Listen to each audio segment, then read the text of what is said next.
Welcome back to the Auto Futurecast with me, Chris Kirby, in association with Tomorrow's Journey and Asset Finance Connect. Today we're joined by Oliver Phillpott, co-founder of Generational. Welcome, Ollie. Thanks for joining us today. Thanks, Chris. Just to start off with, we're going to talk a load about battery technology and how that kind of comes into the leasing and financing world. But just start off, give us a brief introduction to yourself. How did you get into this topic, and tell us a bit about your business as well? Yeah, sure. No, thanks ever so much for having me. So I think my journey into EV batteries has been an interesting one. I started out building software for leasing companies. The company I worked for had clients like Mercedes-Benz Financial Services and Toyota. And I helped launch a finance business in Germany with Hyundai. So I think sort of automotive has kind of been in my DNA. But really the light bulb moment happened a few years ago when I was at a startup and managing this electric fleet. And they were pretty early generation EVs and electric mopeds as well. And battery issues were a constant headache of things we had to deal with. And when you're operating a fleet, that's something that can really make or break your business, is your uptime and how all those vehicles are operating. So not long afterwards, I met my co-founder who brought this incredible technical expertise from his PhD, and he'd also spent time at the Red Bull Racing F1 team. And together we, kind of said, look, there's got to be a way to build a really easy assessment of electric vehicle batteries. So easy that anyone could do it. So that really became our mission. Making battery health transparent and helping to support a really a thriving used electric vehicle market. We launched the business in late 2023, quite quickly backed by the UK government via the Department of Business and Trade and the Advanced Propulsion Centre. And then we launched the first version of our product last year, which is essentially a universal diagnostic test for electric vehicle batteries. And then since then, we've been going from strength to strength, really. Busy times. Yeah, excellent. And it's such an interesting topic, and some of the things we'll get into later on around EVs, residual values, obviously loads of challenges, particularly last year around cars coming to the end of life and all those things. But I guess for listeners coming into this going, okay, right, kind of understand there's a sort of macro problem here. Tell us a little bit more about why the battery health or kind of battery status is important. Yeah, it's a great question. So when a car is new, the battery makes up around 40% of the total value of an electric vehicle. But if you think about it as that car ages over time, batteries degrade, and different factors can influence how fast that battery degrades. And really, the battery is the thing that determines everything that you care about the car in terms of performance, longevity, all that sort of stuff. Importantly, it doesn't make a huge deal of financial sense to be putting brand new batteries into cars who are would otherwise be worth maybe £5,000-10,000, right? Because the sum of the whole is going to be less than the sum of the parts. Yep. So for the used market, actually, increasingly, it's going to become all about the health of the battery and whether that vehicle has a good battery. So I think we're starting to really see this play out in terms of how some dealers price vehicles. And there's a real kind of consumer difference in terms of wanting to know that the car they're buying has a good battery. And I think the interesting thing over the next few months will be seeing that pan up into residuals and things like that. And in terms of the way that sort of batteries, we're talking about really batteries degrading over time. Yeah. Obviously, there's a big difference in that. You and I have the same car. We buy it on the same day. We do the same number of miles. But depending on a number of factors, at the end of our 3-year lease, for example, our batteries could be in drastically different conditions. Yeah. What are some of those things that impact it? How do they impact it? And what does that kind of mean? Yeah, it's super interesting. So as I said, really, battery degradation depends on how you use the car. So there are factors like rapid charging, storing the vehicle at a high state of charge, like leaving it at 100% all the time. Deep discharges is something we talk about, which means cycling the battery all the way up to 100 and then all the way down to 0, rather than giving it a sort of nice life, topping it up, little charges around sort of 40, 50, 60%. And then also things like how efficiently you drive. Really, that determines how much power you're putting through the battery. All of those things can cause slightly faster degradation. So together, age and mileage are just not very good predictors of battery health. And they're the factors we've really relied on for valuing vehicles for 100 years, right? But now there's this big component that's the main thing in the vehicle that actually works kind of differently. And I think that's one of the things that's interesting. I've always thought about it kind of like the comparison to the state of an engine. And you could, in a nice vehicle, have two vehicles that have done the same mileage, whatever, and the engines could be in different conditions. And sometimes that's just an element of luck or how well they've been serviced. But I guess there's something that a knowledgeable dealer or a knowledgeable mechanic could have lifted the hood and gone, oh, there's a bit of oil coming out of that head gasket. That looks like it's a bit of smoke coming out of the tailpipe. Yeah, exactly. But you've got an enclosed battery, and I guess there's literally no way of telling what that status is. And I guess in a lot of cases, maybe not being able to do much about it. So again, if you think your head gasket's about to grow on an ICE vehicle, you can replace it or do whatever. Yeah. But I guess it's limited in some batteries, at least limited. I think so. I think I think repair will be an important part of the future, but there's an important trend.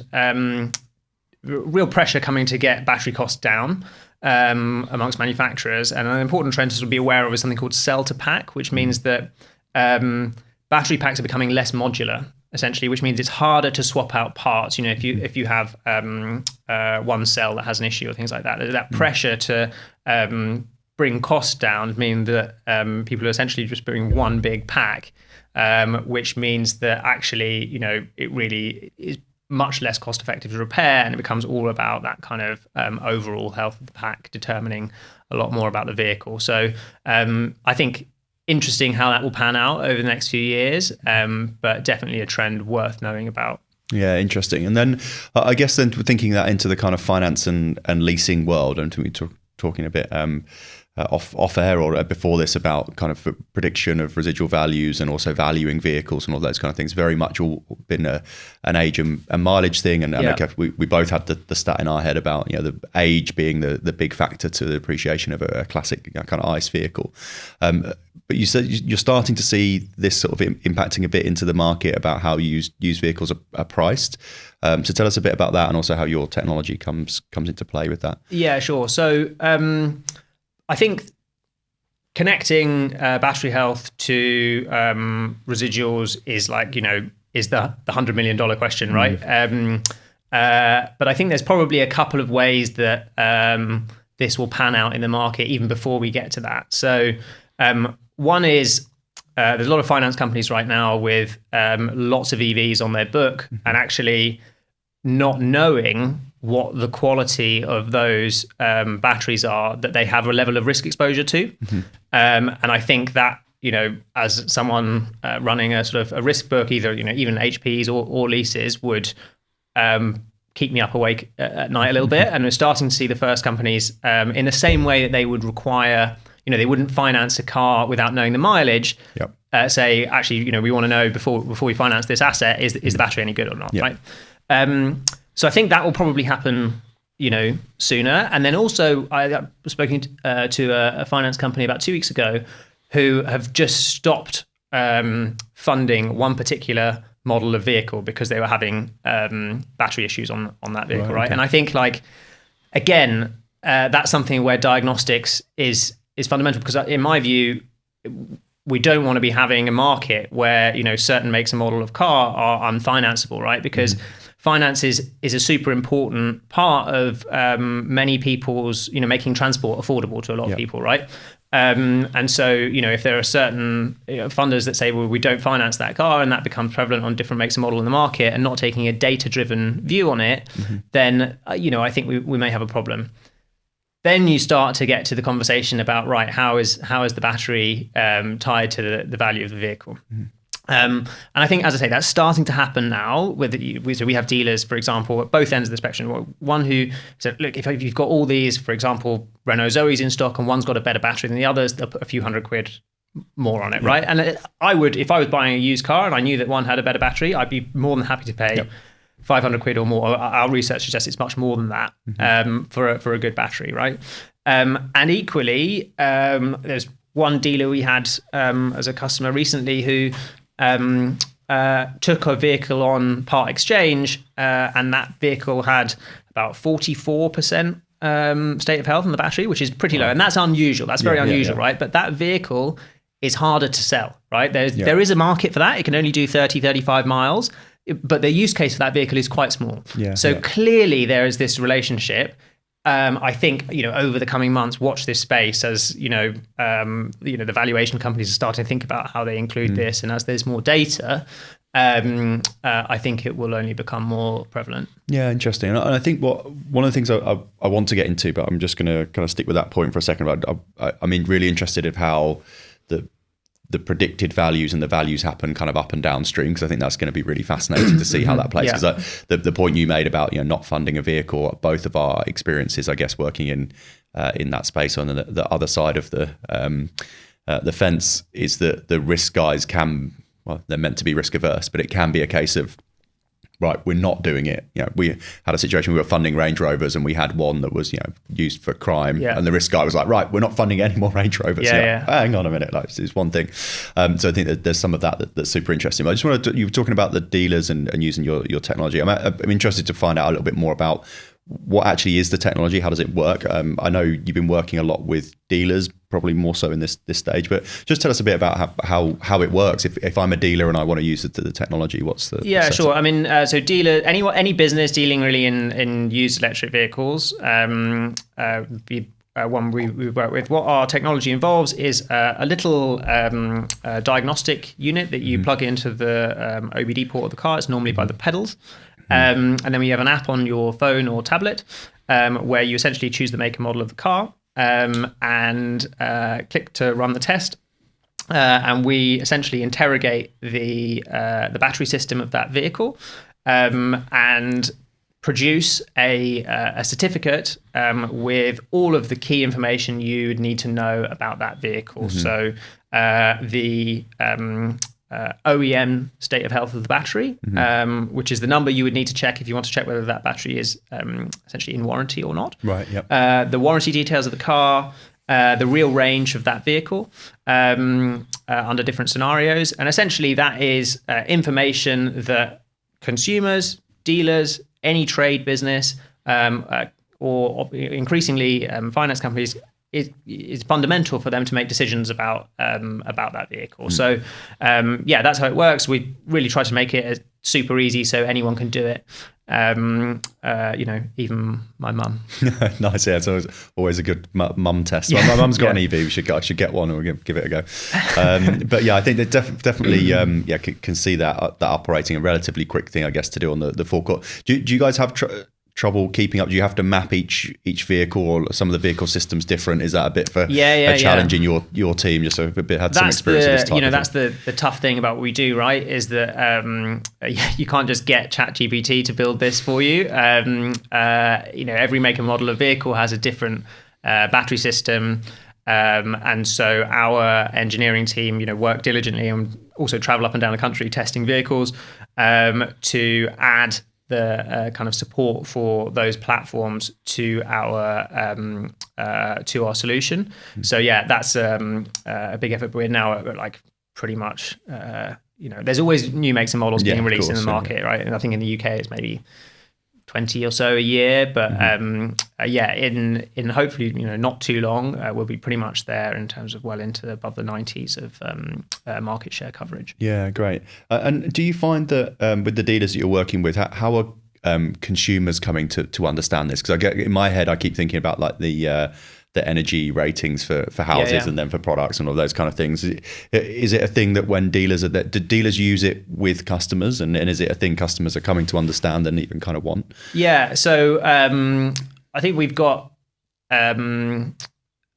I think people tend to understand the percentage, right? Like they see it on their iPhone, they say, right, I get it. Like that battery has 86% or 95%. Like they understand intuitively what it means. And what we find with dealers is that some of them, it generates more ad views on the vehicle. So one of our customers, they've had a 300% increase in ad views since they've started using our software, our solution on their EV listings.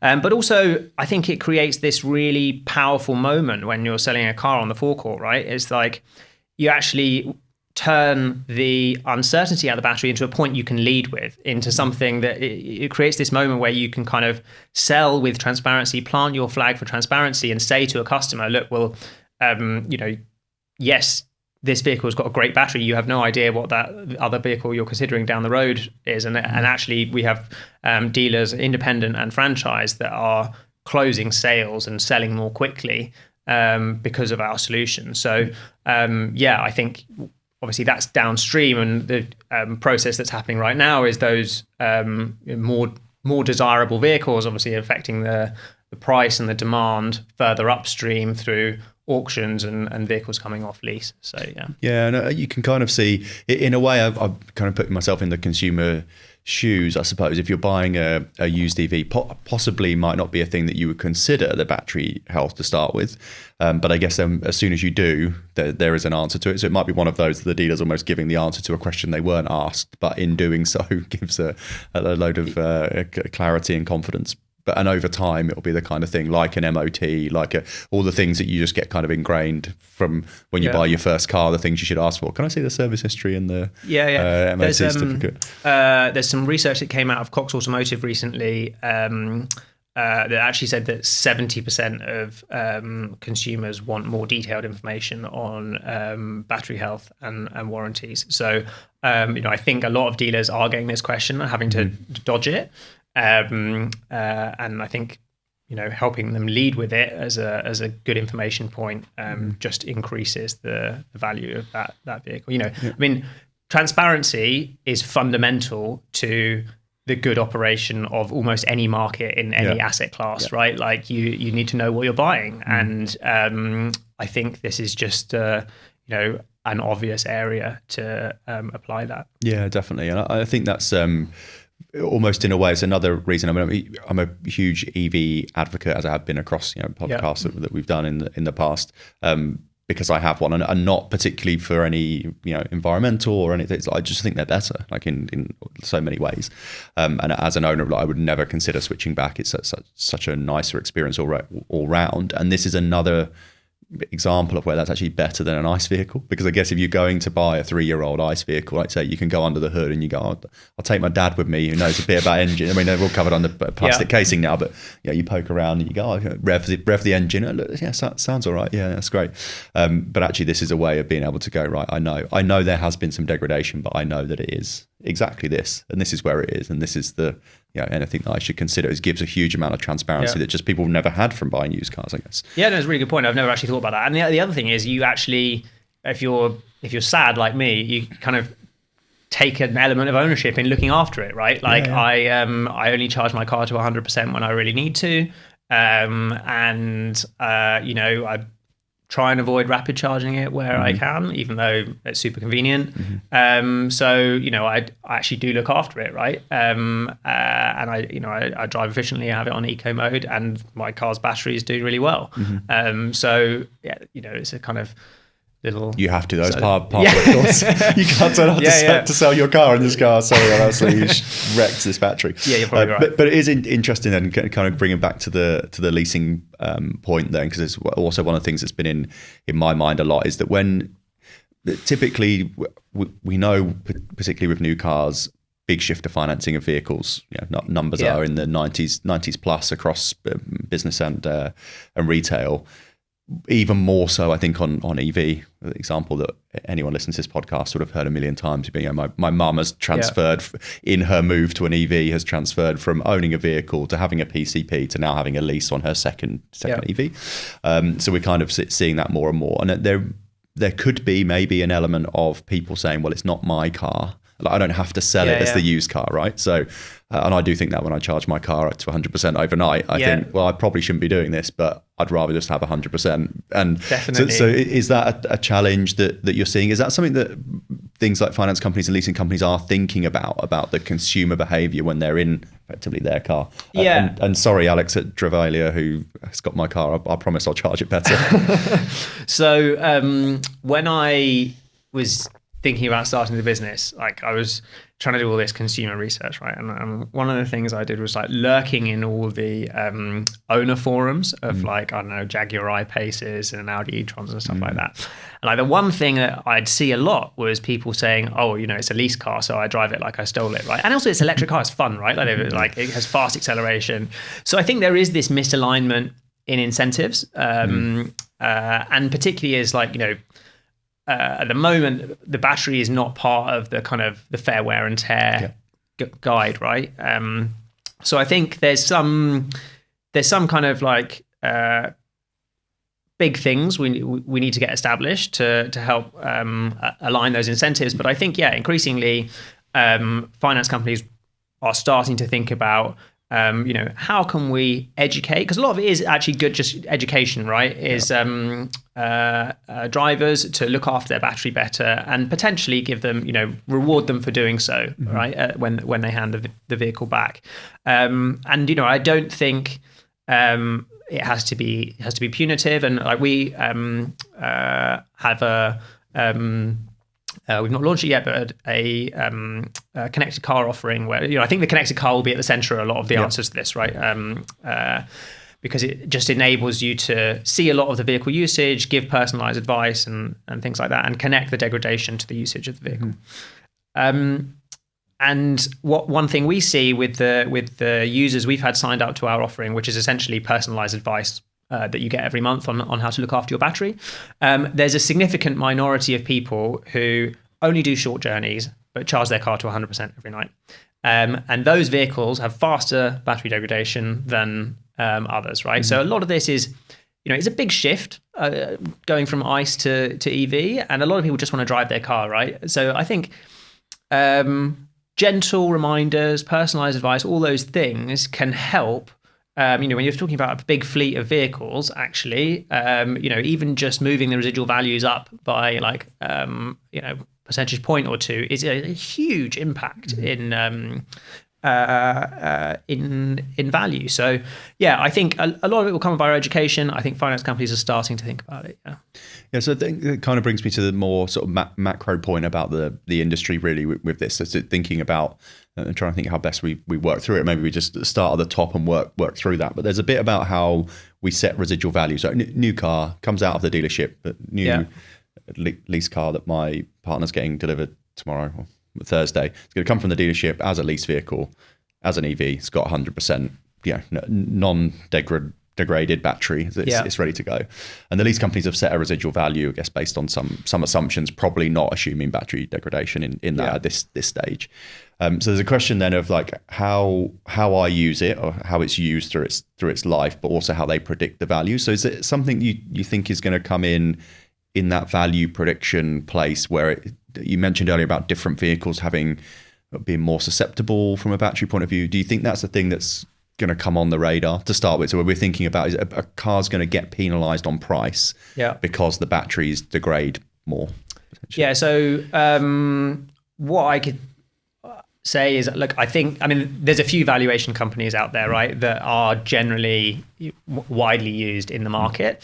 And I think they're all thinking about this in terms of incorporating this. So I would say, you know, watch this space because that will be a major shift. And I think also there are companies that are saying perhaps we might be able to take a data-based approach and do, you know, perhaps actually if we know that the vehicle is going to come back with a good battery and we can sell it for more, then maybe we can actually be more aggressive, capture market share, you know, in our pricing, right? Because I think there is a lot of risk priced in on RVs at the moment, on EVs.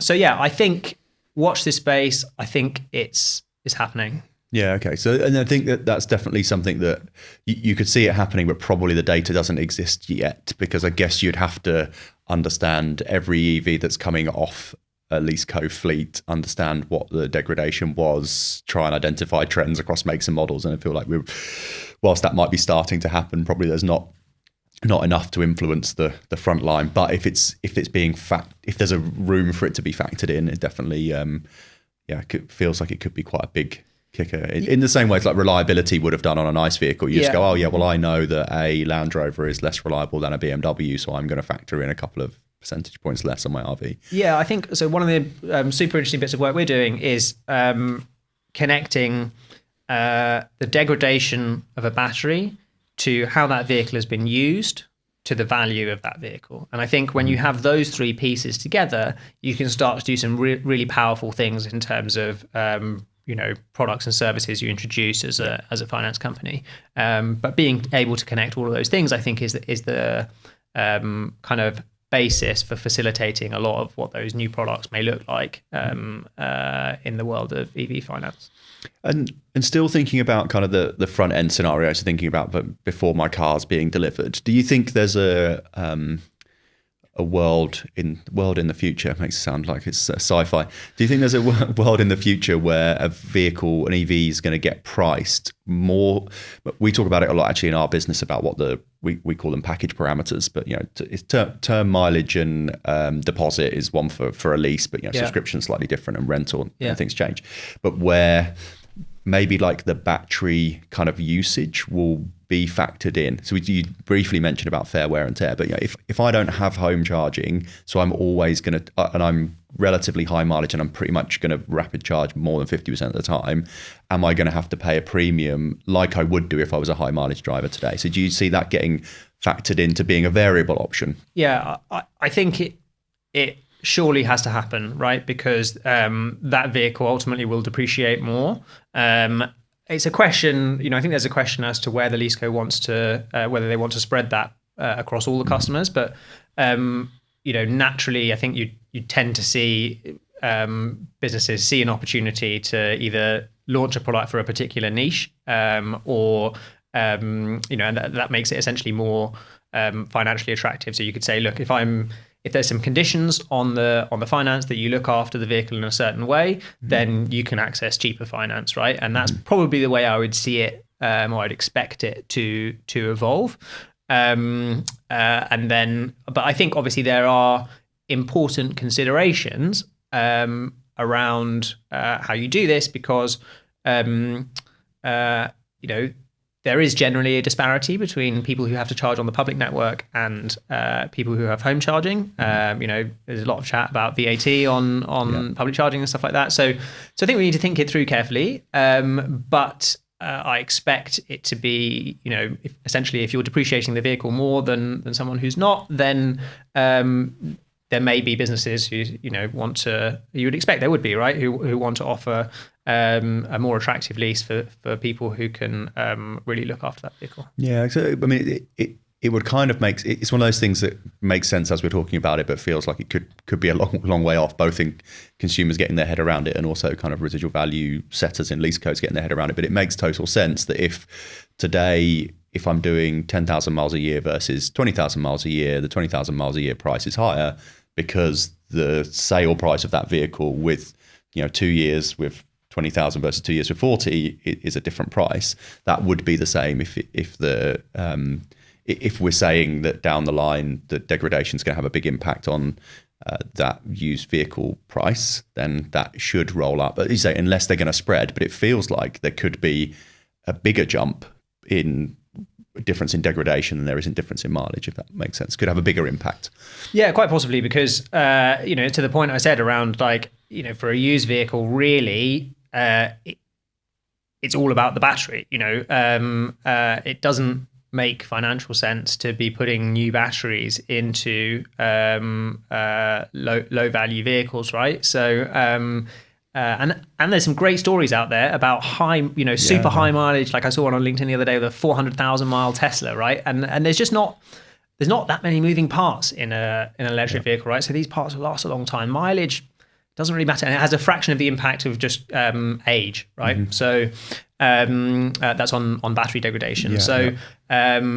Equally, we've got some customers who have found a niche in terms of selling high mileage used EVs with great batteries, right? Yes, because the vehicles, it's done a lot of miles, but if it's got a new set of tires and like the battery's good, could go on for a really long time. It'd be a great, really great business case. Yeah, and definitely with stuff that we've talked about a few times again on different podcasts about software-defined vehicles, the vehicle being in its worst state. On my favorite quote from a previous podcast of the vehicle is in its worst state when you get it than it will be when you get rid of it versus the other way around. I've explained that badly today. I've not had enough coffee this morning. It'll keep getting better, basically. Keep getting better with it. So actually with your 5 or 6 year old vehicle, it's not as out of date as a 5 or 6 year old ICE vehicle was 10 years ago, because there was an element of it being old. The engine would have been knackered. A lot of the moving parts would have started to become knackered, but also just generally your infotainment, it was a tape player instead of a CD player. It was, all of that stuff.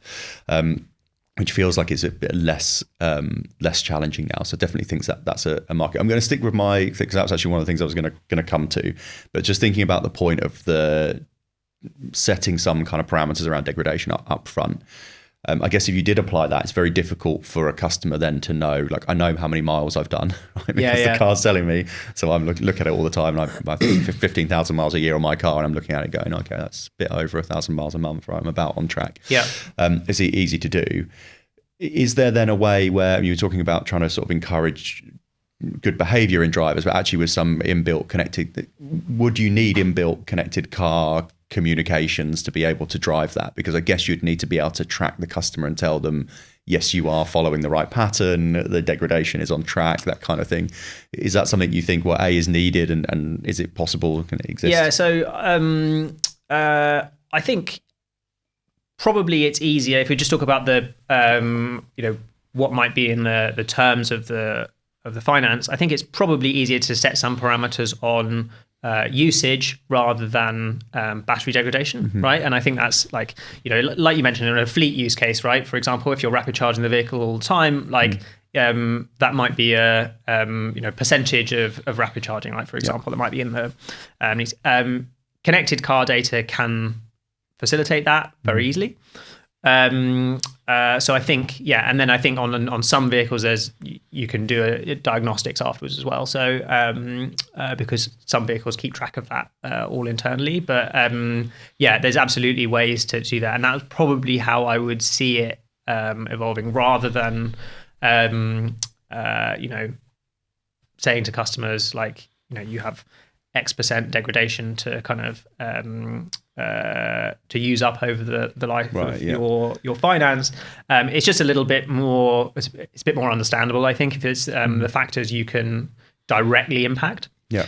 So you can say a percentage rapid charge, but percentage of charge actions with a rapid charger, etc. All that sort of stuff, thing, right? Yeah. But I think, again, same point I made earlier, transparency is fundamental, and like communicating all of this stuff openly to a customer, and like making sure that it's visible throughout the life of the finance is an important part of doing that, because obviously you don't want to get to the end of the term and then they get surprised by any of that. So yeah, and there's a lot of that already in the world of finance and leasing, of a bit pain at the end of life for vehicle condition, all that stuff. How's my condition assessment? Yeah, I've never seen my mum more stressed than when they returned their ID3 to Volkswagen about, what are they going to do me for this? And I had to change the hubcaps on it. This was one of the early ones of that alloys, and I had to buy a new lot on eBay and change them because they were so worried that there was one scratch.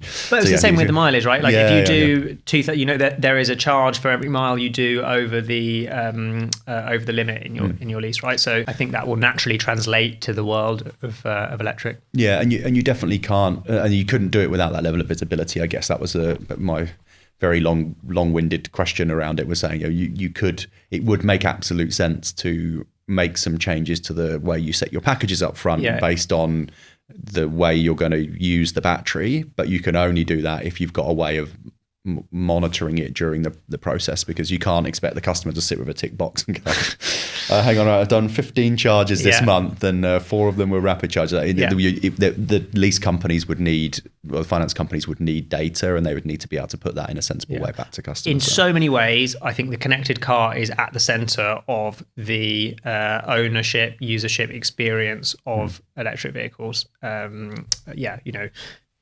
think about smart charging, think about vehicle to grid, like all of these things are coming. There are all these use cases, business cases that we haven't even thought of yet that are going to rely on the fact that you actually out on your driveway have this massive computer that you might as well start making the most of this data. Yeah, definitely. Yeah, I'm fascinated by vehicle to grid. Been doing loads of thinking about that at home recently. And just I guess on that, actually, just a bit of a side question, will using the battery for more stuff like that, does that also impact the degradation of the battery if you're pulling load in and out of it? So if I was in a world where you could do vehicle to grid, I've got 20 solar panels on my roof and I've got my car plugged in all the time and it is pulling power in and out, both into my house but also into the grid. Is that push and pull, even if it's within a set parameters, is going to have an impact? The jury's out on that. I think so far there isn't evidence that will happen. There's an interesting anecdote that I heard not all that long ago that came out of the Faraday Institution that said that actually possibly vehicle to grid might be good for your battery because you're kind of giving it a very nice life, right? Like small charges and discharging. So I think there's a bit more work to do there, but it will definitely be a consideration, right? Because that vehicle's usage profile, and the battery usage profile, will be very different to one that's just like sat on the driveway, right? Like unused. So yeah, I think it will be really interesting. I think there's comes back down to being able to connect how the battery is used to the degradation of the battery to the value of the vehicle, and that's all some of the data we're starting to capture at the moment, because that will power all of those decisions in the finance terms. Yeah, definitely. It's definitely interesting. I hadn't considered the vehicle to grid piece, and I guess it does make sense in. I suppose a lot of the degradation is basically linked to battery stress, right? How quickly you're forcing energy in and forcing energy out, and how much you're dragging it up and down, top to bottom. So, I guess in a vehicle to grid scenario, it probably is more easy that it's just doing this. People are going to be less stressed about going, right, better plug it in tonight on my Octopus tariff and fill it up to 100% because I might need it at some point this week. You'll get more into the habit of it just being plugged in all the time, and you'd always have 80-ish% to get somewhere unless you specifically said it otherwise. So yeah. I mean, that's the big behavioral change to drive that is leaving your car plugged in all the time. That people, will be a mental shift, I think, for people. Yeah, definitely. I spoke to a few people about that, saying that just becomes with the vehicle to grid part, because it's interesting. Even for me, we're having two EVs in our household. I almost always charge at home. I've tried to get into the mindset of going, let's make sure one of them's plugged in, because sometimes we've got situations where we've gone, oh crap, both have got 20% and we're both going somewhere tomorrow.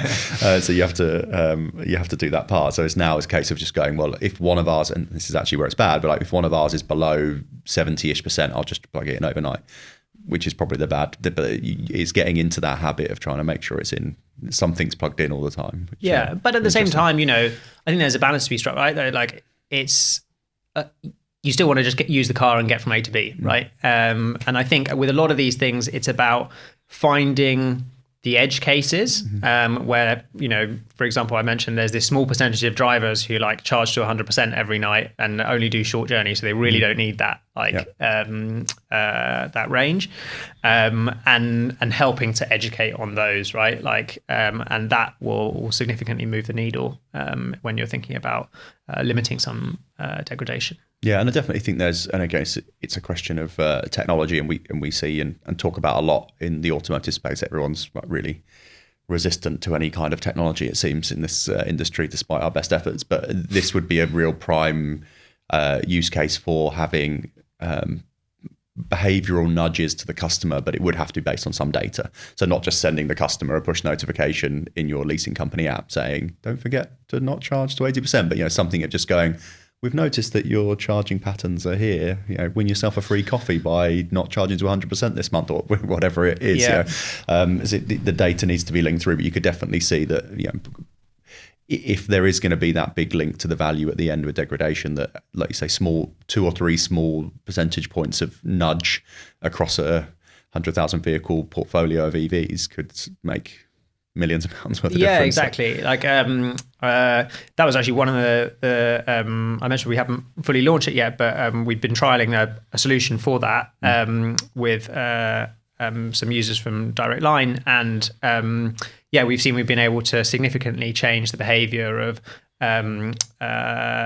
like some of the worst behaving users. So no, exactly what you're saying. We send them a report every month with a simple kind of usage score and some personalized advice based on how they're charging and driving, and show how efficiently they're driving compared to other people. And it's just simple personalized education, right? And it's like in the same way that you would have, if you insured your car and you had a black box in it, exactly. I get a report at the end of the month with a smiley face if I've done well, and actually, like, it means that I think about it sometimes, right? And it's just simple, gentle education and nudges, because it is a big shift to owning and driving an EV. Yeah, we are simple creatures in that sense. I've always said give someone a league table.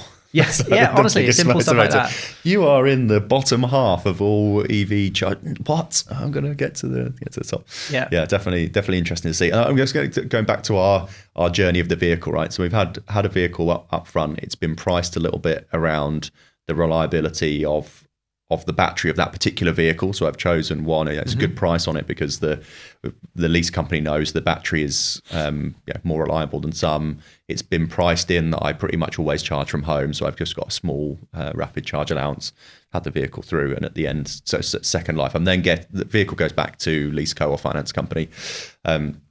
Using your technology creates a battery passport and certificate, and that goes to sale. But you were touching before on companies actually taking some, almost picking vehicles high mileage with really good batteries. You see that there could be a growing market for that. I'm convinced that there's a market for kind of like reconditioning EVs where it will get a tart up on the inside, the latest software update, maybe an update to a bigger, clearer screen, a couple of things on the inside to bring it up to a modern standard, but either having a refresh of the battery, but I guess it depends on the battery type, or just doing that of something that has got a really strong battery. But you see that's definitely a market. Or I was chatting to one of our customers yesterday who essentially the one particular make and model of vehicle, when they come back, he buys them and then make sure they've got all the latest software updates into the battery and all, obviously, like the infotainment system and all of that. And then you see, like, actually, you might have a little bit more capacity release in the battery, or you just make sure all the software is working exactly as it best can, and the latest updates in the manufacturer. I think there's again scope to add value to the vehicles there. So yeah, absolutely. And I think as people realise that in some ways, high mileage vehicle is good because it's like it's been able to do that mileage. You haven't had any issues, and like someone is probably really dependable, right? So yeah, I think there'll be super interesting business cases springing up around some of this stuff. Yeah, I think there's almost a case of again, talked a lot about in EVs of kind of the triggers broom scenario. Yeah, there's so many less moving parts, and in an ICE vehicle, it's very difficult to change the engine of an ICE vehicle when it's 10 years old or whatever. It gets super complicated. But to go in and go, oh well, actually we've analysed this vehicle. This vehicle's got a really good battery, but you know what, the front motor's a bit broken, but we'll take it off one that's got a rubbish battery and put it in this one, and then this one's got the thing, update the infotainment system. You then basically go out with what is almost like a refreshed, almost a certified refurbished car, and the mileage and its age becomes less relevant. I think it's definitely a thing we could see over time. I was thinking about setting up a factory of 3D printing parts for some of these cars. Yeah, no, it's super interesting. I think it's like only going to grow, and I think it's one of the exciting things about this space is spotting, innovative businesses doing all these kinds of things. Upgrading some batteries, or like different parts that you're speaking about, and finding like super profitable niches as this market evolves, because they've found information that isn't necessarily in the mainstream, and it's great for the market, right? Like, and we need all these solutions are going to be part of what's needed to get us there in terms of having a thriving used market for EVs, right? It's one thing having tax gains or tax benefits on the first sale and on the lease, but then really like there's all this other innovation that's needed to, because 7 out of 8 sales in the market are used, right, in the UK. So I think lots of cool stuff to come. Yeah, definitely. And thinking kind of about the different use cases that would apply to different vehicles of different types at different ages, I think it's a whole fascinating space that we just haven't got anywhere near to even thinking about, let alone unlocking. And as you say, I think because a lot of the new EVs into the market have been driven by sales tax and some of the tax advantages there. And you said the numbers are the wrong way around. It's there's more going in the front end than are being sold in the back end, and that some of this stuff needs to kind of filter through, which I think is definitely really interesting. And the stuff you're doing is vital to that. Just going to start to wrap things up. And so one of the things that we always ask our guests is just sort of a prediction or something that you think is going to be super interesting over the next sort of 12 to 18 months. It doesn't have to be specifically about batteries, but in the auto market, something that our listeners should kind of either look out for or do some more research into. But what kind of thing are you seeing? I think the key one for me is thinking about the risk on funders' books. Actually, you wouldn't finance an ICE car without knowing the mileage, and so for an EV, knowing what you've got on your books and the quality of those assets, I think will be increasingly important. Yeah, fascinating. Yeah, definitely see that coming. I think the more people start to adopt it, the more it will be, let's say, somewhat of a competitive advantage, or something that people aren't going to want to do without. If you haven't got the ability to certify your used car battery, then it, like you said, it can't be funded or will get funded down rate or something affecting it. It's going to be really fascinating to see, because definitely finance companies are nervous about that used market. So I think the space you guys are in is super interesting. So looking forward to hearing more. And as I say to a lot of the guests, actually, it'd be great to have you back in a year or so's time, see how you guys are going on your journey. I know it's making big strides, but in that earlier stage, which I do remember, and it's very, very exciting. So thanks very much for joining us, Oliver. Really, really appreciate your time. Thanks everybody for listening. Please subscribe to this through your kind of preferred podcast channel.